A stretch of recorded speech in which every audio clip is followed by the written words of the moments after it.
Christians get out and vote. Just this time. You won't have to do it anymore. Is the United States on the brink of becoming a theocracy? Christian nationalists are gaining ground, pushing for a theocratic vision that could reshape the nation 250 years after its founding. What kind of America do they envision? And what happens to democracy when faith takes the wheel? I'm a Christian, I'm an American, but I get really uncomfortable when a politician wants to hijack the power of religion for their political party, for their political cause. So I like to say that a Christian nationalist is someone, an American Christian nationalist is someone that believes America is a Christian nation and the government ought to keep it that way.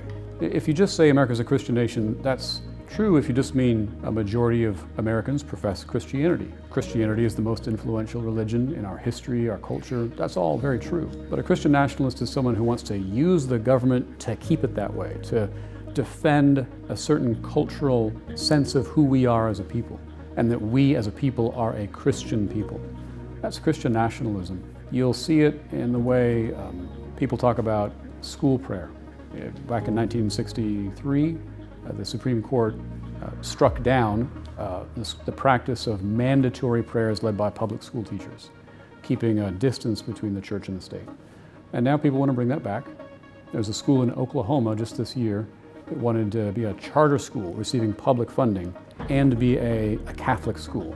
So they'd receive public money to teach Catholic theology. And that would, if that were allowed, it would take us back to before the 1960s, where there'd be a very specifically Christian sense of who we are being taught in the public schools. It means that I think the MAGA movement has a different understanding of what it means to be an American. I'm a Christian, I'm an American. I think these things are distinct identities, and my ultimate loyalty is to the kingdom of God and to Jesus Christ. But I'm proud, grateful to be an American. I served in the armed forces. I'm a veteran of the war in Afghanistan. But I know how to keep these things as distinct identities. I think for the MAGA movement, they tend to treat them as more closely conjoined. The Secretary of Defense, Pete Hegseth, he tweeted out a short video a week or so ago of him reciting the Lord's Prayer. Our Father, who art in heaven. Our Father in heaven, hallowed be thy name. Superimposed over images of the American military doing military things and the American flag. And the symbolism there is of a unity between Christianity and America. These things go together, and they rise together, they fall together, and we have to defend them together. If we're going to defend America, we're defending Christianity. We defend Christianity, we defend America. And that's a very different way of thinking about American identity. There's a public opinion poll from some years ago that showed something like 2/3 of Americans believe that to be truly American, you have to be a Christian. I think that's wrong, but that is how quite a lot of Americans think of American identity. What kind of a threat is that thinking to the America, to the United States we know now in the moment? What kind of a threat is it?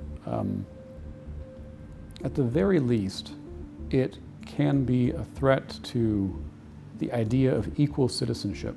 I want to live in an America where all citizens are equal, regardless of their beliefs, their background, anything. And so Jewish Americans, Muslim Americans, atheist Americans are all my fellow Americans. And the idea of Christian nationalism, at the very least, in reinforcing a public Christianity, treats many non-Christian Americans as sort of second-class citizens or of a lesser rank. I don't know what the legal implications will be, but again, think about school prayer. That would be a mandatory Christian practice which sidelines or disenfranchises non-Christian Americans. But we can imagine even worse manifestations of Christian nationalism. I think maybe we see it sometimes in immigration policy. The Trump administration has made it clear they want to cut off immigration from much of the world, and yet, and here's where we're going to leave religion maybe and talk a bit more about ethnicity and race. The Trump administration wants to welcome refugees from some parts of the world, from Europe, from white South Africans. And so they want to reinforce a religious and ethnic identity for Americans. Again, I don't know how this is all going to play out in different policy areas, but it could be, it could undermine the notion of an America of equal liberty for all regardless of background. How would you describe the differences between the Bush era and the Trump era? Yeah, this is a great question, and I think maybe it helps clarify what I was trying to get at with the Supreme Court. I think the religious right and the Christian right, which really dates back to the mid-1970s, has always been a mix of Christian nationalism and what I'll call Christian republicanism or Christian democracy. In Europe, there are Christian Democrat parties. And I think the Republican Party under Reagan and Bush had that as its predominant element, where they were pursuing Christian principles of justice, equality, fairness for all, and the pro-family, pro-life agenda. And I think that all is defensibly Christian democracy or Christian republicanism. And then there was the Christian nationalist position, which is not about Christian principles, it's about Christian power. It's about empowering the Christian tribe, entrenching Christian social privilege. And it blurs into things that aren't distinctively Christian, like immigration policy, like gun control policy. I don't think there's a Christian policy on gun control policy, and yet the Christian nationalists firmly defend the Second Amendment and gun rights and so forth from a religious perspective. I think what's happened over the last 40 or 50 years is the Christian republicanism has faded and the Christian nationalism has grown. Way back in the Reagan era, I think that it was, again, more defensible. You might disagree with it, but it was still within the bounds of democracy. Today, with Christian nationalism ascendant, you're seeing it really strain the bounds of what is democratically legitimate in ways that really worry me. I just don't know how much longer republicanism or democracy can survive with an illiberal movement like this in charge. Why is religion such a great tool for politicians? So I think that human beings are inherently religious. I think in every civilization, in every culture, in every historical era, human beings are religious. We require something to worship, to orient our lives around. That might sound strange when there's a rise of secularism in Europe and in the half of the United States. But that's the aberration, not the norm. The norm worldwide and throughout history is of deeply religious people. And even many of my students who sort of profess secularity will still call themselves deeply spiritual. And most of them believe in God of some kind. So the rise of secularism, I think, is not about the loss of religion.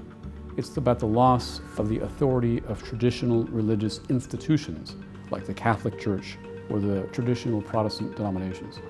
Human beings are all religious. All of us are. Politicians, the smart ones, they recognize this. And they want to use that power and attract the religious impulse, harness it, even sometimes hijack it. Again, myself as a Christian and as an American, I recognize there's a relationship between these things. You cannot fully divorce them. But I get really uncomfortable when a politician wants to hijack the power of religion for their political party, for their political cause. And that's the road, that's a very dark road.